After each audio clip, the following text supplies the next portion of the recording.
I now give the floor to His Excellency, Mr. Ahmed Attaf, Minister for Foreign Affairs and National Community Abroad of Algeria.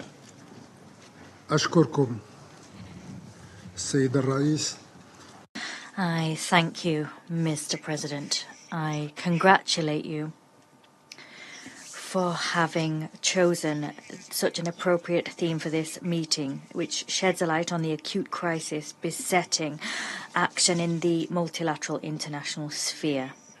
A crisis which is accompanied by an absence or total marginalization of the Security Council. In our view, this crisis is the most dangerous and the most severe crisis in the history of our organization. In view of the way this crisis is playing out at all levels and in several areas, on several fronts. Firstly, we note with concern the rising tide of power struggles, the return of unilateralism, individualism, and self-isolation, and all of that is working to the detriment of multilateralism represented by and enshrined by our organization. An organization which was created with a view to building and bolstering the ties between its members. Secondly, we are regrettably witnessing the proliferation of and worsening of crises and wars in an unprecedented way, in a way never seen before in the modern history of international relations. What we're seeing is an ever-quickening erosion of respect for international law. Its norms, its constants, and references to it are being eroded and decreasing in number. With great bitterness, we're witnessing the scarcity of international initiatives designed to settle these crises, conflicts, and wars. What we're seeing is the weakening of our organization on the global diplomatic stage. The three aforementioned phenomena clearly demonstrate that the collective security regime is splintering. Consequently, there is a risk that that system will disappear. The Security Council is watching crises play out, increase in number, and pile on to its agenda as permanent items without taking decisive, firm decisions or without playing a key role and without having the last word when it comes to the solutions that others wish to see. Far less is it able to impose solutions and decisions as provided for in the UN Charter.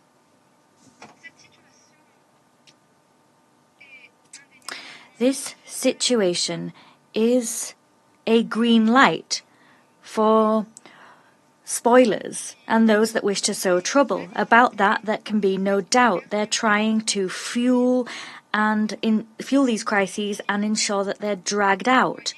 The Council's inaction is a green light for those who wish to erode international legitimacy and for those that view our Charter as an obstacle which hinders their pursuit and achievement of their goals, ends, and agendas. We've seen how this situation has drawn out the genocidal war besetting the Palestinian people in the Gaza Strip. Israel's colonialist occupation has not been stopped. It has not ceased in its criminal practices and its inhumane action.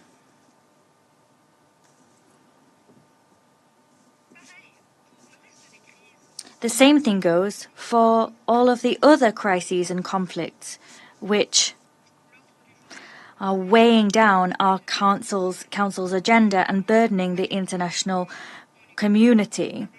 There's also the war in Ukraine, chief among these, with its global repercussions. The war raging in Sudan has a heart-rending toll, and there's the chronic crisis in Libya, which has raged for more than 13 years. And then there is Yemen's misfortune, the destruction and the bloodbath, bathing children of one homeland, one nation. And then we can see what's playing out in the Sahel when it comes to development and upheaval. The way that upheaval is evolving is a source of concern. And then there's the conflict which is continuing in the last African colony, Western Sahara. Algeria is calling for us all to mobilize, for us to pool our efforts in order to restore to the Security Council and to the United Nations more generally the key role it must rightfully play. It must reclaim that role by working on 5 key fronts. The first of these is that of overcoming polarization. The Council must improve the working environment within the Security Council so that there can be more space and more room for the E10 to play their part. This group has proven it is able to build bridges, to create common ground that can be shared by the permanent members of the Security Council, and that has made it possible to foster consensus-based solutions agreed upon by all. Here, broader interest, public interest, prevails, as does international peace and security. The second front on which the Council must work is that of continuing to enforce Security Council resolutions and holding accountable those that defy resolutions and those that fly in the face of the will of the international community. All Security Council resolutions remain binding. These include resolutions that have been adopted on the Palestinian question. Ensuring that these resolutions are concretely implemented remains the very core of our Council's mandate. The third front involves improving coordination between the Security Council and the United Nations General Assembly when it comes to matters of international peace and security. The General Assembly's work in situations in which there is an impasse within the Council must be encouraged. And that is important to ensure that those two bodies work with each other rather than pitting what they're doing against each other. The next front involves the responsibility of the Secretary General. He is at the helm of our organization,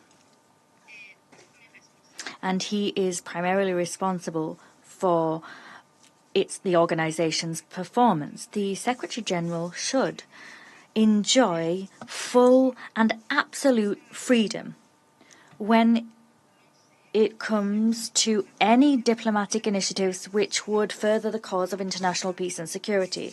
In no case should such action be bound by a prior agreement or must be conditional upon an agreement within the Security Council being reached, because often that agreement is not reached. Now, the fifth front is the issue of Security Council reform.